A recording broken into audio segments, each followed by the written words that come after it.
하나의 어떤 계시이기 때문에 같이 전체를 한번 이렇게 읽어보도록 그렇게 하겠습니다. 다니엘서 8장입니다. 나 다니엘에게 처음에 나타난 환상 후 벨사살 왕 제3년에 다시 한 환상이 나타나니라. 내가 환상을 보았는데 내가 그것을 볼 때에 내 몸은 엘람 지방 수산성에 있었고 내가 환상을 보기는 을레 강변에서이니라. 내가 눈을 들어 본적 강가에 두 뿔 가진 순양이 섰는데 그 두 뿔이 다 길었으며 그 중 한 뿔은 다른 뿔보다 길었고 그 긴 것은 나중에 난 것이더라.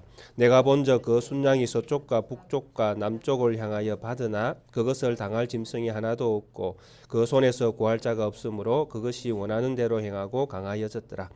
내가 생각할 때에 한 순염소가 서쪽에서부터 와서 온 지면에 두루 다니되 땅에 닿지 아니하며 그 염소의 두 눈 사이에는 현자한 뿔이 있더라.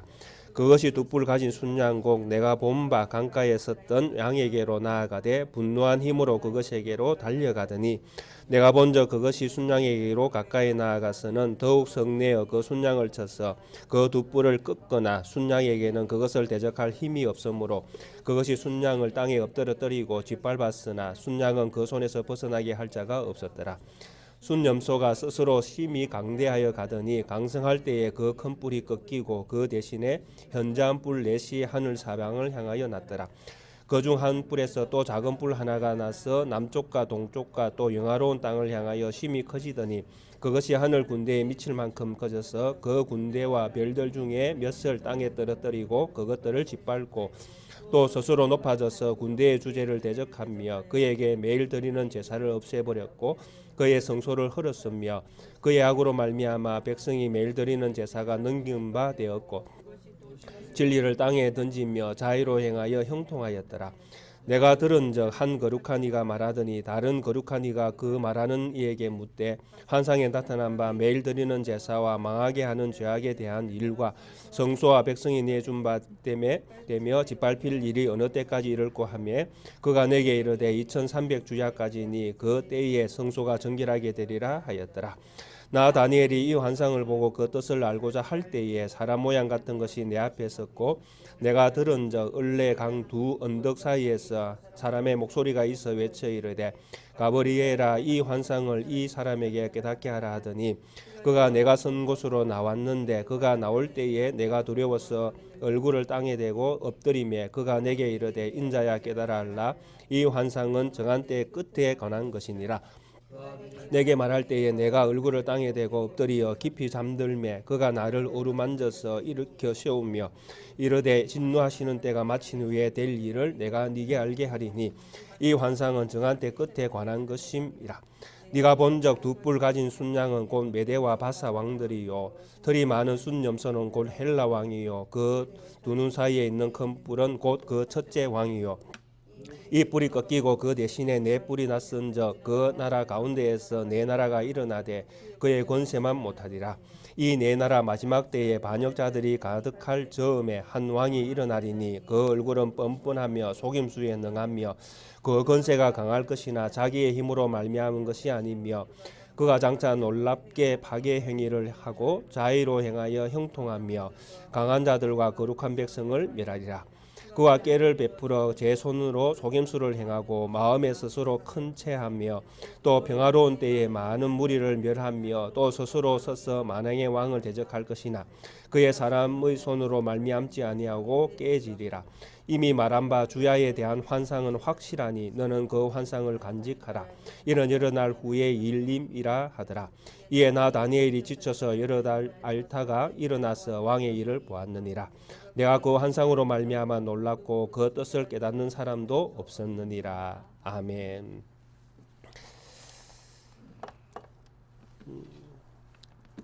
다니엘서 8장에 있는 이 말씀은 메데바사 그리고 궁극적으로는 헬라에 관한 이야기로 이렇게 우리가 이해할 수 있는 본문입니다. 그래서 이 다니엘이 첫 번째 7장의 환상을 보고 난 다음에 한 2년 좀 흘렀을 때 제3년 벨사살 왕 제3년에 이 환상을 또 보았다 이렇게 말씀을 합니다. 그래서 이런 환상이 연속적으로 다니엘에게서 이렇게 보여지고 또 하나님께서 다니엘에게 이 환상을 보여주셨 이 이유가 있다면 아마 여러 가지 국제 정세가 긴박하게 이렇게 많은 그 혼란 가운데에 빠지는 이런 상황이었던 것 같습니다. 그래서 정치가로서 이 바벨론에서 믿음의 사역을 하고 있는 이 다니엘의 입장에서는 이런 국제 정세의 변화가 어떻게 대처해야 하는가, 또 이 바벨론의 어떤 이 주인은 또 이 나라는 어떻게 되는가, 이런 부분들에 대해서 사실 많은 갈등을 하고 있었을 가능성이 있다고 보여집니다. 그래서 이런 어떤 그 삶의 어떤 문제와 또 국제 정세의 변화, 그리고 하나님의 나라를 잃어버린 백성으로서 살아가는 그 고통, 이런 것들이 여러 가지 아울러져 있는 이 상황 속에서 이제 국제 정세의 변화를 민감하게 바라볼 수 없는, 민감하게 바라보아야 되는 이런 어떤 위치에 있는 다니엘에게 하나님께서는 이 세상 질서가 어떻게 변화가 일어날 것인가 하는 이 부분을 하나님께서 보여주셨다라는 것입니다. 그래서 7장에서는 뭐 중심이 전체적인 그 2장에서 보았던 금신상에 관한 또 다른 모습을 보여주신 것이죠. 그래서 우리가 하나님께서 다니엘에게 보여주는 이 환상들을 가만히 보면 2장에서는 한 큰 신상으로 보여줬죠. 그래서 그 신상을 보여주시면서 그 신상의 실체가 세상에 존재하는 나라들, 제국이었다라는 것입니다.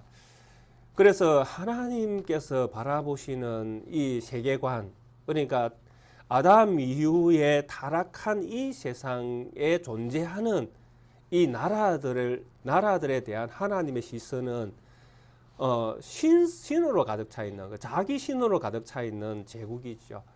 하나님을 대적하는 사람들로 가득 차 있다라는 것입니다.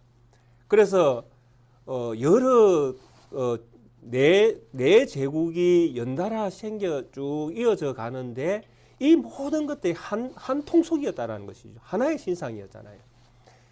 그래서 이런 신상은 궁극적으로 이 세상에 존재하는 나라들은 하나님과 화합하기를 궁극적으로 좋아하지 않는다라는 것입니다.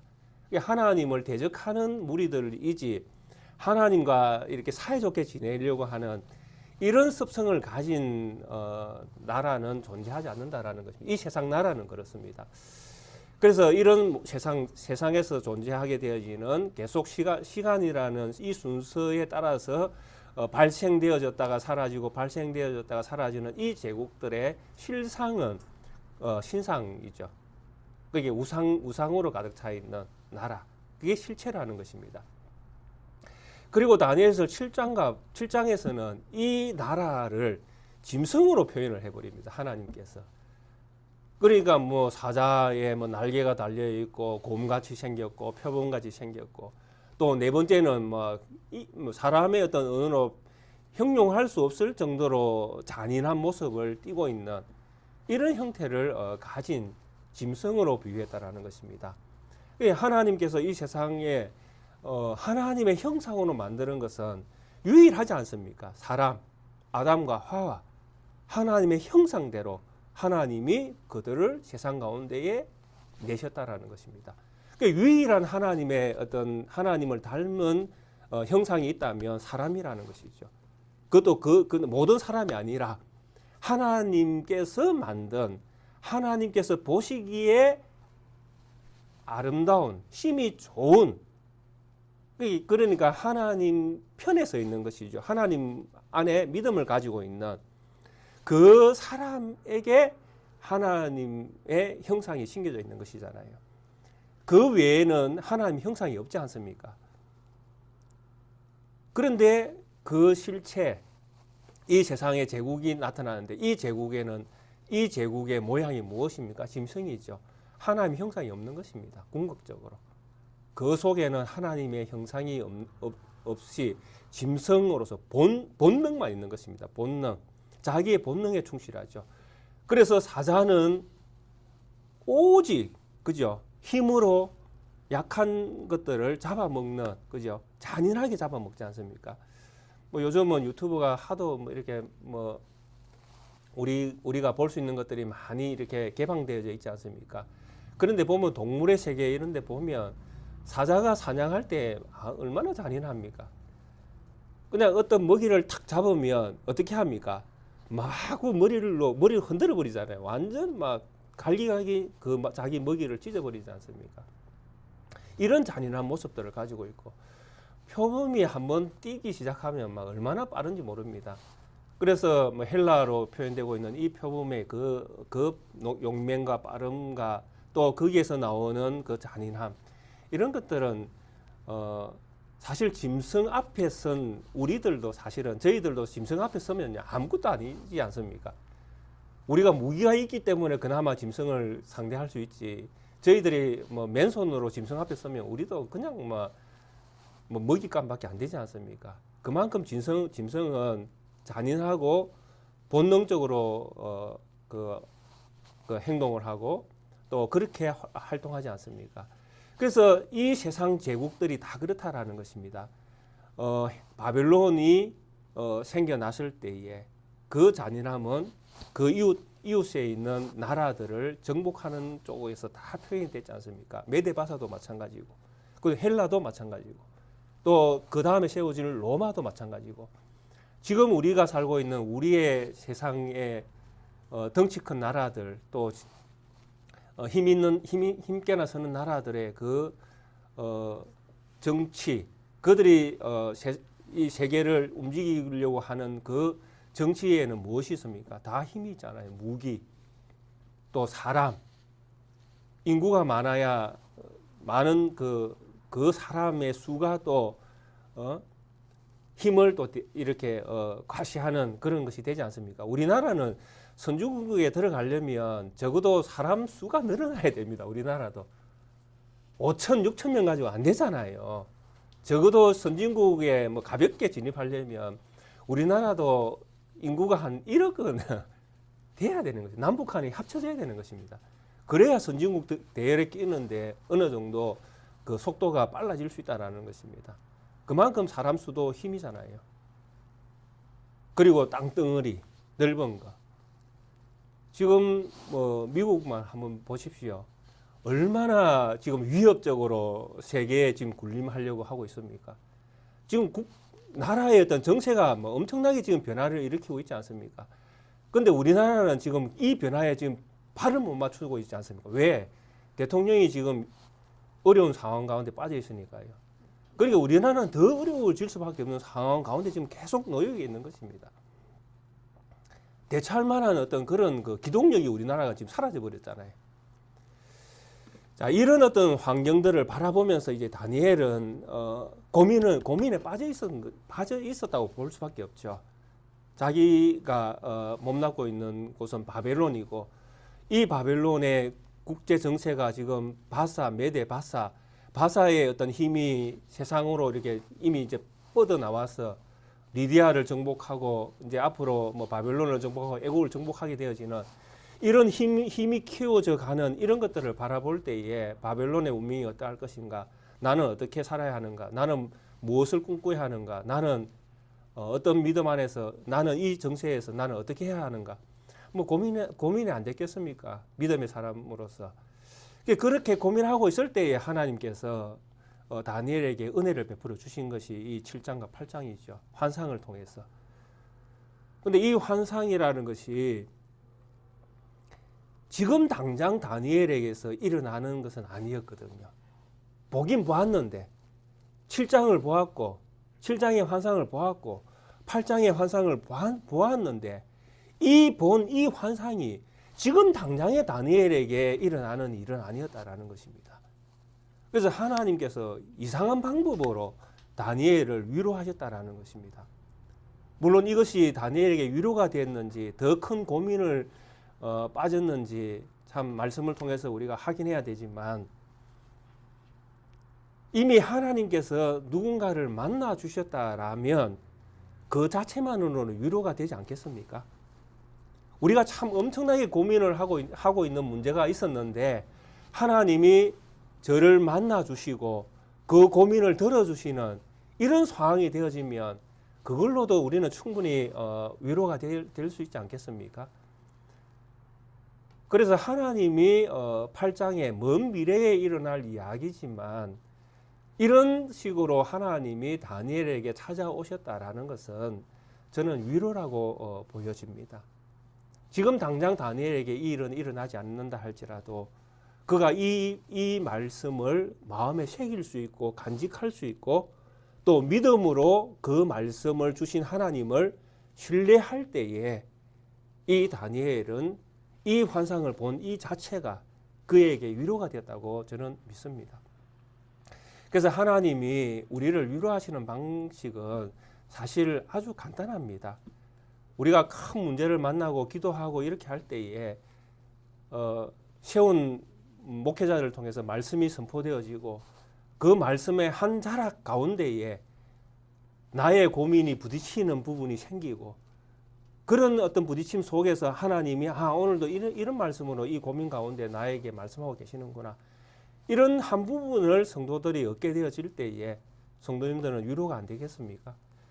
그러니까 하나님이 우리를 위로하시는 방식은 뭐 시대마다 달랐지 않습니까? 다니엘 시대는 기록된 말씀이 이미 율법 외에는 뭐 사역되고 없으니까 하나님께서 다니엘에게 직접 찾아오셔서 꿈으로 환상으로 말씀을 하실 수밖에 없었잖아요.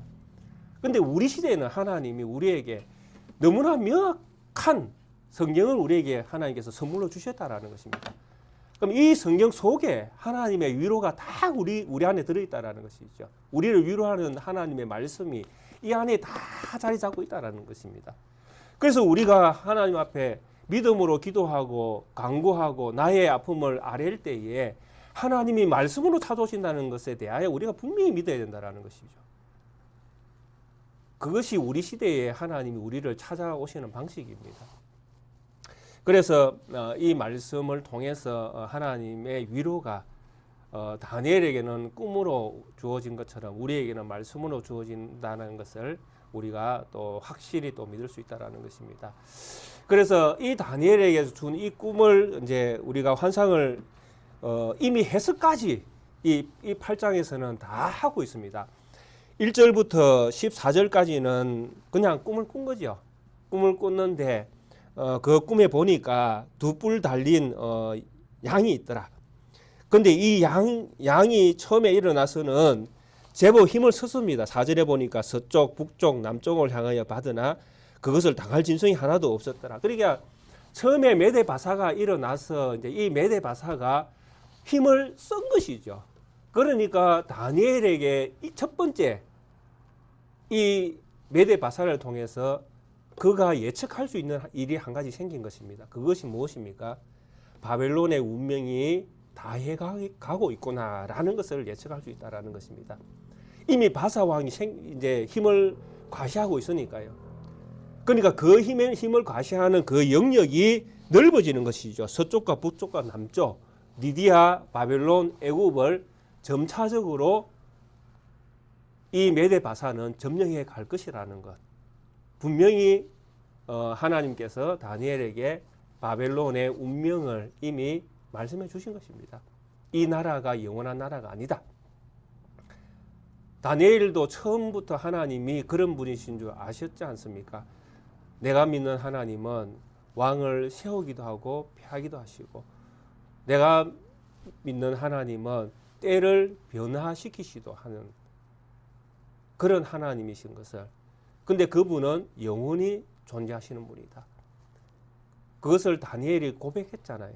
그러니까 바벨론이라는 이 나라의 영원함도 믿지 않았죠. 처음부터. 하나님이 언제든지 무너뜨릴 수 있다고 본 것이잖아요. 그래서 국가 정세, 국제 정세가 바뀌는 이 틈바구니 속에서 지금은 이제 이 메대 바사가 힘을 쓸 때죠. 왜냐하니까 바벨론이 지금 건재하고 있는 서서히 무너져가고 있는 시절이기 때문에 이 바벨론이 무너지기 위해서는 이 메대 바사가 힘을 써야 되잖아요. 그래서 서쪽과 북쪽과 남쪽을 향하여 받으나 당할 자가 없는 이런 상황을 보여주신 것입니다. 그런데 5절에 보니까 내가 생각할 때에 한 순염소가 서쪽에서부터 와서 온 지면에 두루 다니며 땅에 닿지 아니하며 그 염소의 두 뿔 사이에는 현저한 뿔이 있었는데 그 두 뿔을 가진 이 순염소가 어느 날 싹 일어나서는 어디에게로 순양에게로 다가가 한번 탁 쥐어 박아버리면서 순양을 몰살시켜 버리는 거죠.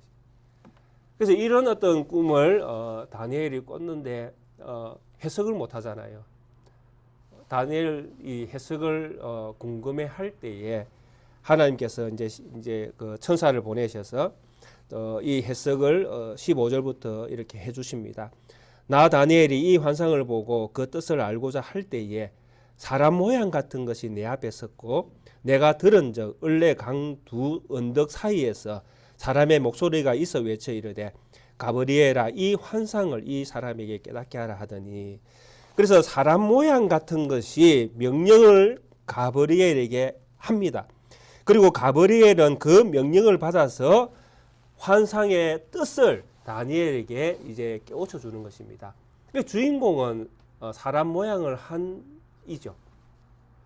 이 사람이 누구냐라고 할 때에 다니엘서 7장 13절에 보면 내가 또 밤 한상 중에 보니 인자 같은 이가 하늘 구름을 타고 와서 옛적부터 항상 계신 이 앞에 나아가 그 앞으로 인도되매라고 할 때에 이 인자 같은 이가 저는 15절에 등장하는 사람 모양 같은 분으로 저는 이해를 합니다. 그러니까 이분은 누구냐라고 할 때에 성육신 하시기 전에 천상에 계신 예수님으로 저는 이해를 합니다. 그래서 예수님이 인자 같은 이예요. 인자 같은 이.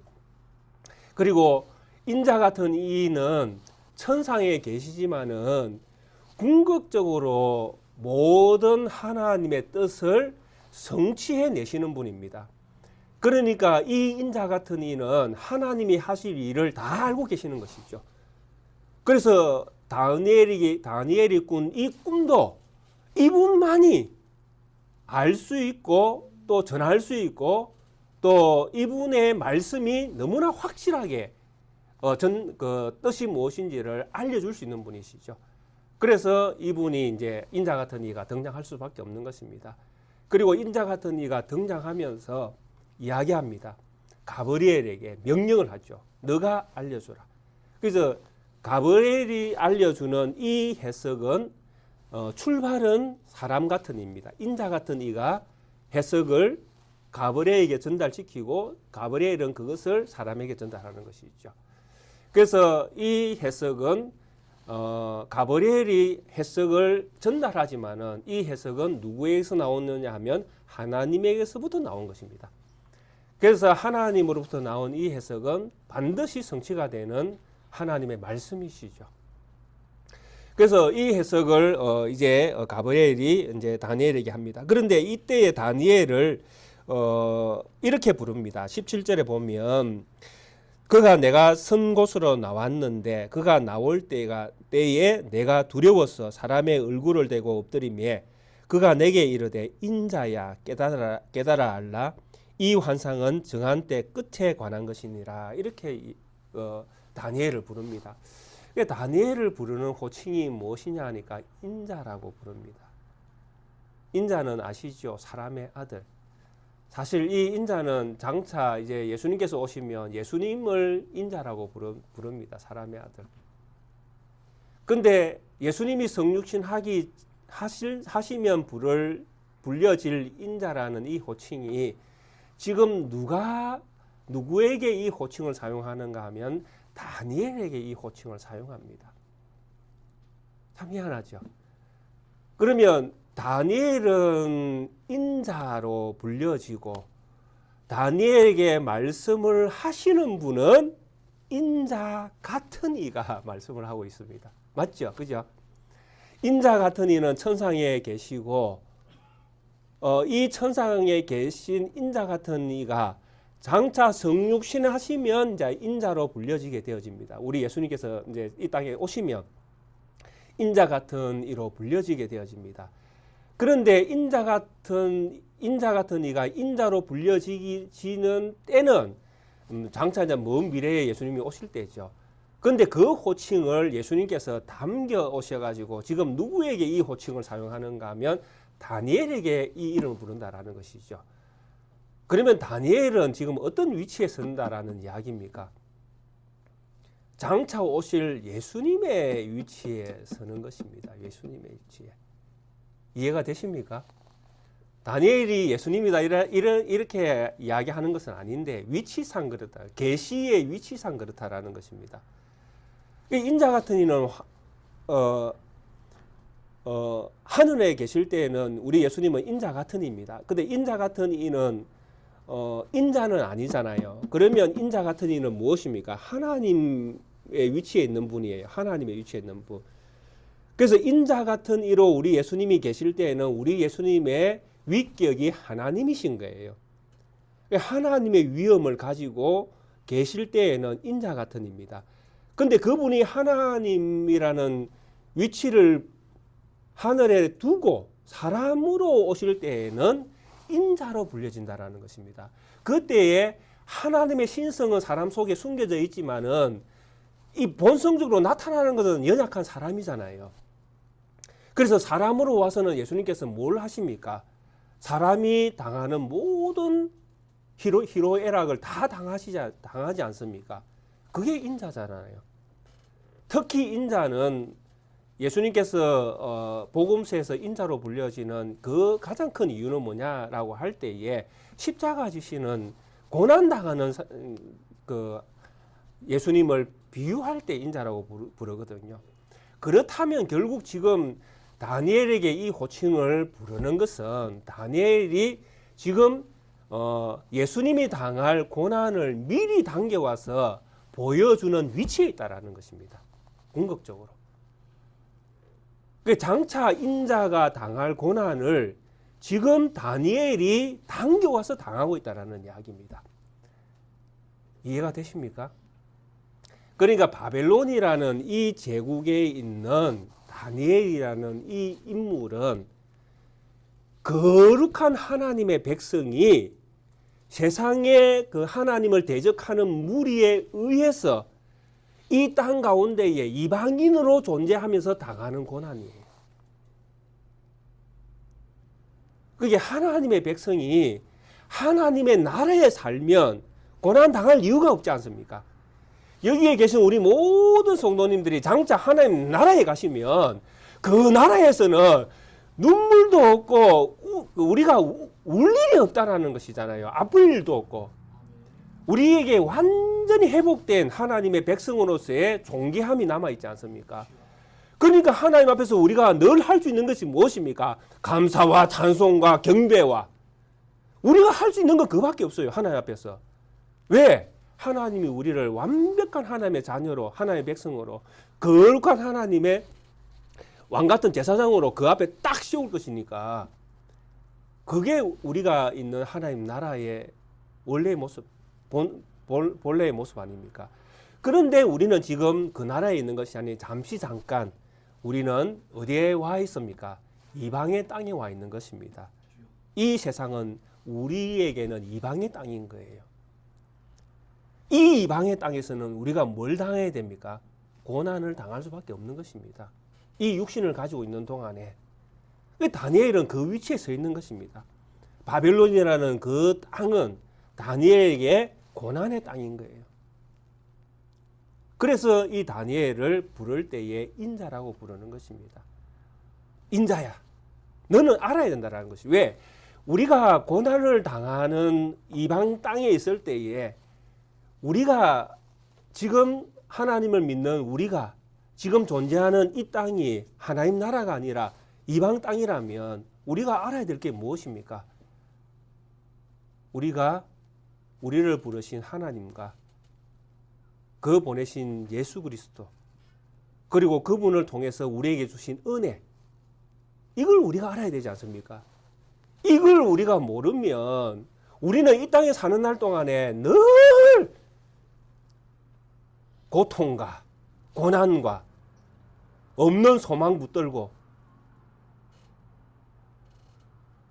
죽지 못해 마지 못해 사는 그런 인생밖에 될 수밖에 없지 않습니까? 우리가 적어도 이 땅에 이방인과 같이 산다 할지라도 우리에게 있는 소망이 무엇인지, 하나님이 우리에게 주신 은혜가 무엇인지, 하나님이 우리에게 주신 감사함이 무엇인지, 지극히 높으신 하나님이 나를 만나서 나를 하나님의 자녀 삼아서 나에게 베푸신 은혜의 그 지극히 풍성함이 무엇인지를 우리가 알게 되어질 때에 우리가 비록 이방 땅에 살아도 감사함이 넘치는 삶을 살 수 있다는 것이죠. 그게 우리의 실체 아니겠습니까? 그래서 이런 어떤 의미로 하나님은 지금 다니엘을 만나 주신다라는 것입니다. 비록 바벨론이라는 이방 땅에 다니엘이 살아도 그가 하나님의 자녀로서의 존재감, 하나님의 자녀로서의 하나님께서 부르신 은혜, 그 풍성함이 다니엘에게 있다면 다 바벨론에 살아도 얼마든지 감사와 기쁨과 찬송이 있는 삶을 살 수 있지 않겠습니까? 그러니까 국가 정세, 국제 정세가 바뀌는 그 혼란 가운데에 그 10년 가운데 새겨진 평화가 그 혼란스러움, 세상의 혼란스러움이 감당할 수 없을 정도로 편안함을 다니엘이 가질 수 있다라는 것입니다. 그것이 하나님께서 우리에게 주신 위로라는 것이죠. 그래서 예수님께서도 가시기 전에 제자들을 향하여 그렇게 말씀하셨지 않습니까? 내가 너에게 주는 이 평안은 세상이 감당할 수 없는 것이다라고 말씀하셨잖아요. 그 세상 일이 막 우리가 보기에 세상이 다 망할 것 같이 그런 혼동이 우리 가운데에 딱 다가온다 할지라도 우리 집사님은 편할 수 있다라는 것이죠. 하나님 앞에서 감사할 수 있다라는 것입니다. 우리 안에 있는 평안은 세상이 이길 수 없는 평안이기 때문에, 그래서 이 평안으로 우리는 세상을 이겨낸다라는 것이죠. 그래서 하나님은 다니엘을 찾으신 것입니다. 그리고 꿈을 해석해 주시는 것입니다. 네가 본 환상은 지금의 일이 아니라 장차 되어질 일이다. 메데바사가 일어날 것이고 그 나라의 힘이 서쪽, 북쪽, 동쪽으로 세력을 뻗칠 것이다. 그러나 그 나라도 갑자기 서쪽에서 일어난 그죠? 두 뿔 가진 순념소잖아요. 여기 해석해 보시면 20절에 보시면 네가 본 바 두 뿔 가진 순양은 메데바사, 명확하게 하나님께서 다니엘에게 콕 집어서 이야기해 주시지 않습니까? 그런데 이 일은, 이 환상은 정한 때 끝에 관한 것이다. 이 일의 끝은 있다라는 것이죠. 근데 이 일들은 끝에, 그러니까 종말론적으로 일어날 일이다, 이렇게 말씀을 하시는 것입니다. 종말론적으로 일어날 이 일인데 네가 본 바 두 뿔 가진 순양은 메대와 바사다. 이게 하나죠. 한 짐승에 뿔이 두 개 달린 것이니까 이 두 뿔은 뿔이 두 개라고 해서 두 나라가 아니라 한 나라로 지금 보고 있는 것입니다. 메대 바사는 한 나라예요. 한 양에서 나왔으니까. 그래서 이 두 양이고 그 다음에 털이 많은 순점선은 곧 헬라, 그죠? 두 눈 사이에 있는 큰 뿔은 곧 그 첫째 왕. 이게 헬라의 뿔이 달린 것은 그 뿔은 그 헬라에서 나오는 첫 번째 왕을 가리키는 것이다. 그리고 이 첫 번째 왕이 죽고 나면, 꺾이고 나면 그 다음에 뿔이 4개가 또 날 것인데, 이 뿔이 4개 난 것 중에 또 이 4개 난 이 뿔은 또 4나라를 가리키는 것이고, 그리고 이 4나라 중에 또 하나의 뿔 가운데에 요게 마지막에 뭔가 일어난다라는 것이죠. 이게 역사적으로 이제 신학자들이 다 이렇게 해석을 합니다. 뭐 역사적으로 이렇게 꽉 끼어 맞추어서 그런지는 몰라도 우리가 이미 세계사가 흘러왔으니까요. 그 역사 속에서 보면 메데바사가 이제 그 흥왕하다가 헬라 제국이 이제 성장하잖아요. 이 헬라 제국을 일으킨 사람은 우리가 너무나 잘 알고 있는 알렉산더 대왕입니다. 알렉산더 대왕은 원래 그 마게도냐 출신이잖아요. 마게도냐 출신인데 마게도냐와 헬라를 이제 점령하면서 이제 헬라 제국을 이제 건설을 합니다. 근데 이 알렉산더의 이 용맹함을 이 성경에서 이제 표범으로 지금 보고 있지 않습니까? 표범으로. 이 표범은 억수로 날래지 않습니까? 날래고 민첩하고 또 그 힘이 강한 것들 뭐 상당히 이 그 기능이 다양하지 않습니까? 근데 이 알렉산더 대왕이 이런 기능을 역사적으로 보면 가졌습니다. 온 세계를 다 정복하기 위해서 알렉산더 대왕이 상당히 대왕으로서의 위용을 가지고 있었거든요. 그게 전쟁을 위해서는 상당히 그 전술이 필요하지 않습니까? 그 알렉산더 대왕이 만든 전술이 한 가지가 그 세계사에서 이제 그 첫 번째 등장한 전술이 그거라고 그렇게 알려져 있습니다. 긴 창이 아주 긴 거 있지 않습니까? 그게 알렉산더 대왕이 개발한 그 전술이랍니다.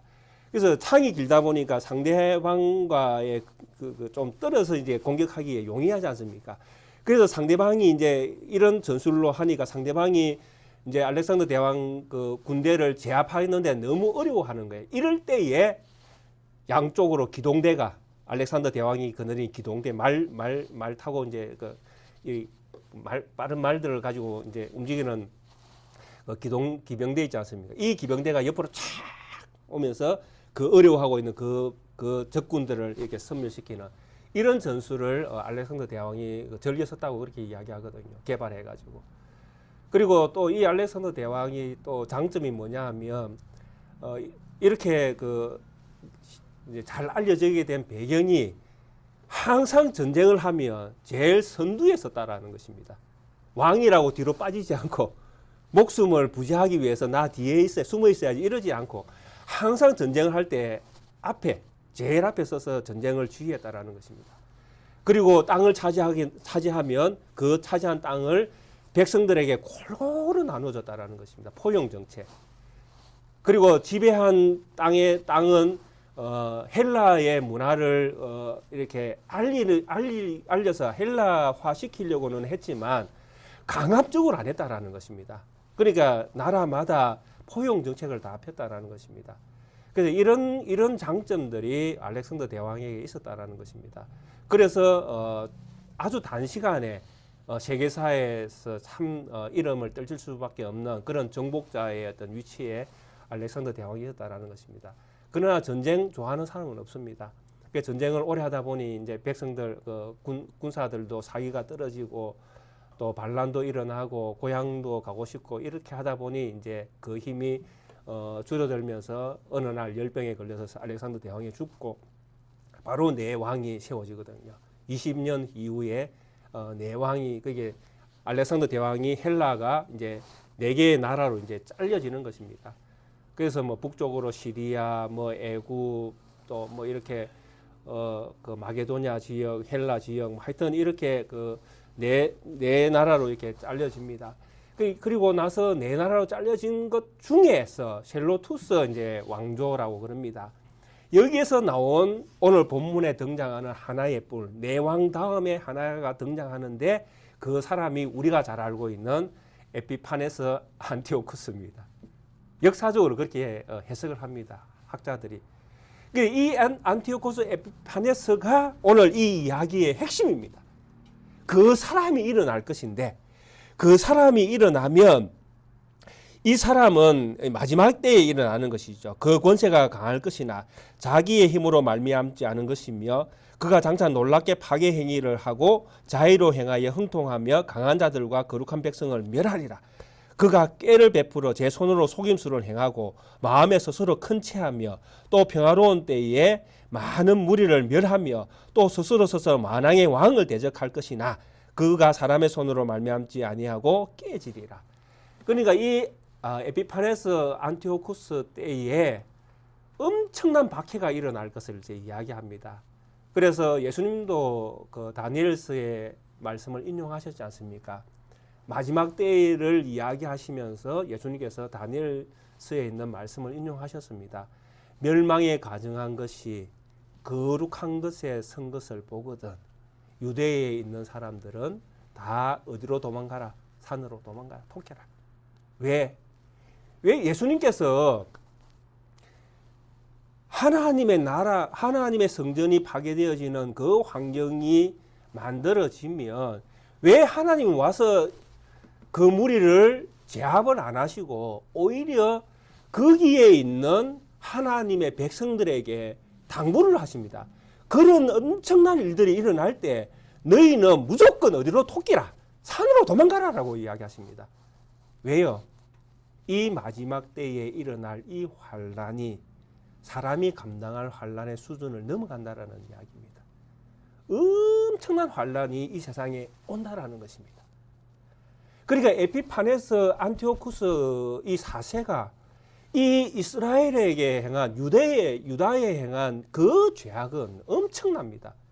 하나님의 성전에 제우스 신상을 딱 차리고 하나님의 백성이 너무 거룩한 백성은 감히 가까이 하지 못하는 돼지를 제물로 삼아서 하나님 성전에 바치고 헬라화를 시키기 위해서 엄청난 핍박을 유대인들에게 했다는 것입니다.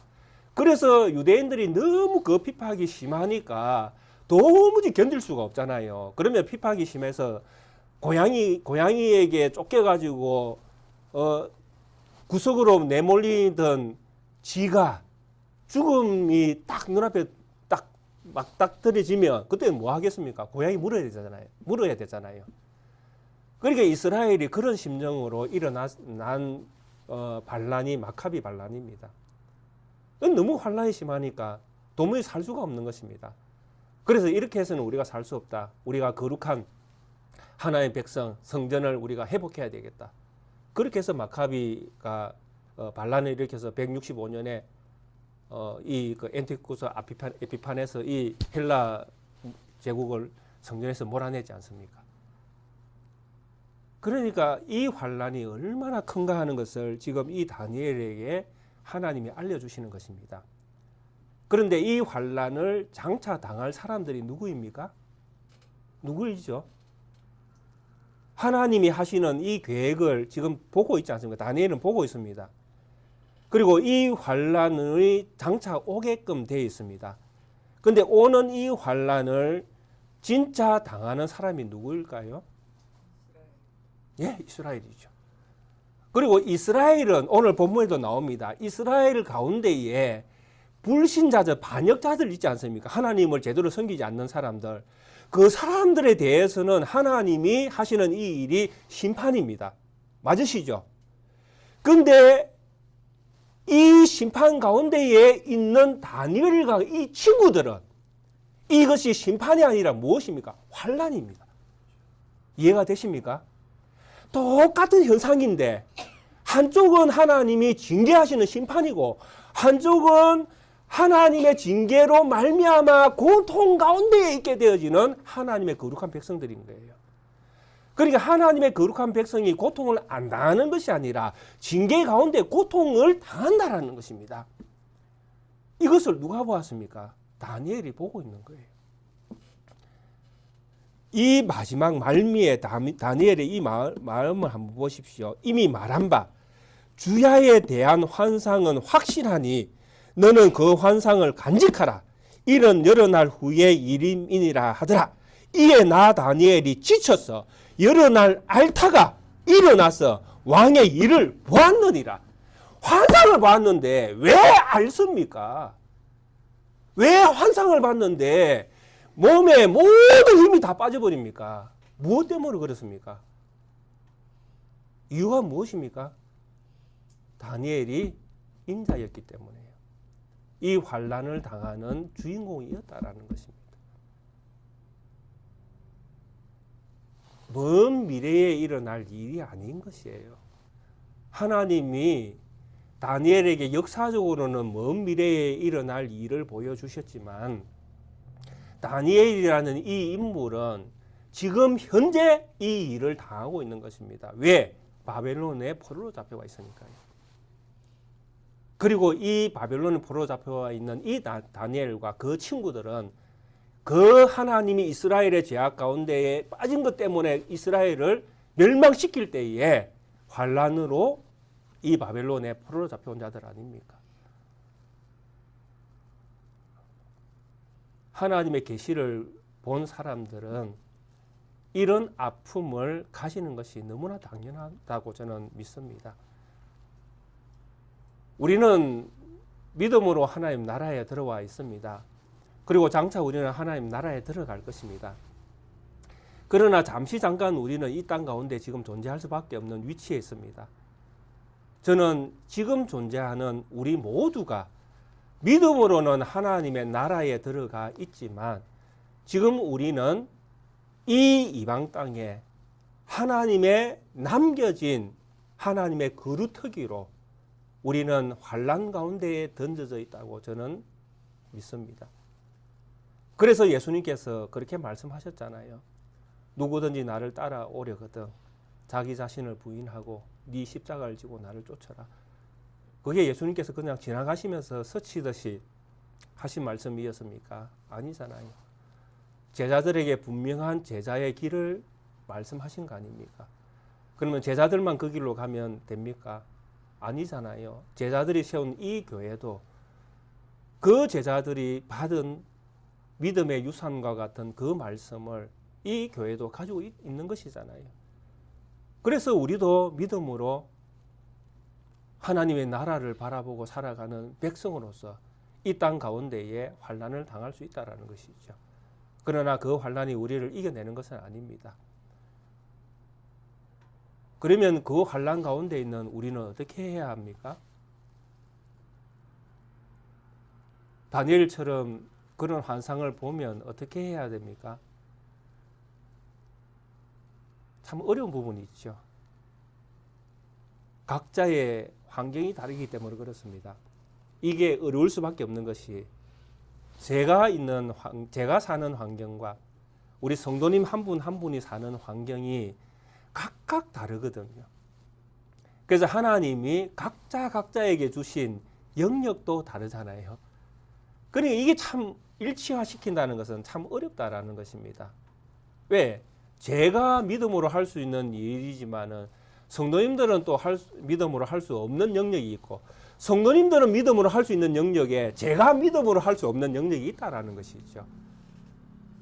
그래서 다른 분야이기 때문에 적용도 달라질 수밖에 없다라는 것입니다. 그래서 감히 우리 성도님들에게 어떻게 하시라라고 말씀은 드릴 수 없습니다. 그러나 분명한 것은 그렇습니다. 환난을 당하는 이 백성이 진짜라는 것. 심판을 당하는 백성이 진짜가 아니라 환난 가운데에 믿음을 지켜내는 그 백성이 진짜라는 것이죠. 우리가 지금 보고 있지 않습니까? 어리석은 자의 그 말 한마디가 얼마나 큰 파장을 일으키는지 우리는 지금 보고 있지 않습니까?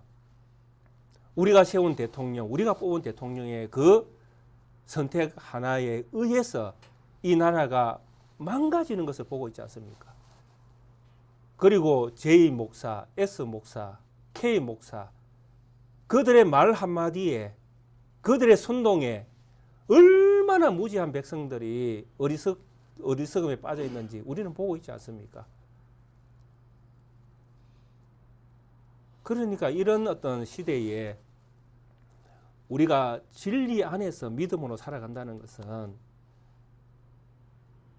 하나님의 은혜를 쫓아야 되는 일이고 그 은혜 가운데에 보여주시는 영역을 믿음으로 바라볼 수 있는 눈들이 있어야 된다는 것이죠.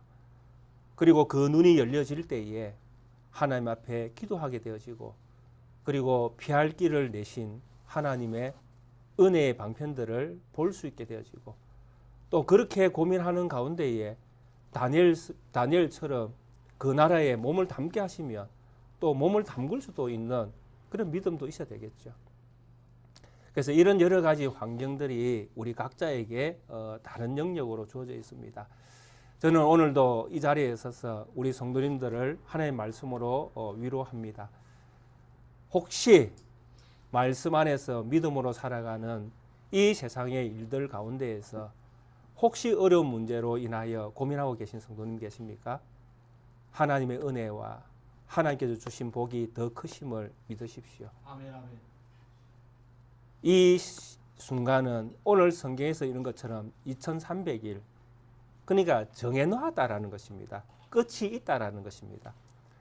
우리의 끝은 우리의 이 세상의 믿음의 영역 안에서 산 우리의 믿음의 삶의 걸음의 끝은 하나님의 나라일 것입니다. 사랑하는 우리 모든 성도님, 오늘도 주님께서 우리에게 내신 믿음의 길을 마음 다하여 뜻 다하여 성품 다하여 걸어가시고 그 마지막에 천국에서 우리 예수님 앞에서 영광과 찬송과 존귀를 올려드리는 그런 아름다운 믿음의 사람으로 그 자리에 서 있는 우리 성도님들 다 되시기를 주의 이름으로 축원드리겠습니다. 함께 찬송가 293장 찬양 드리시겠습니다.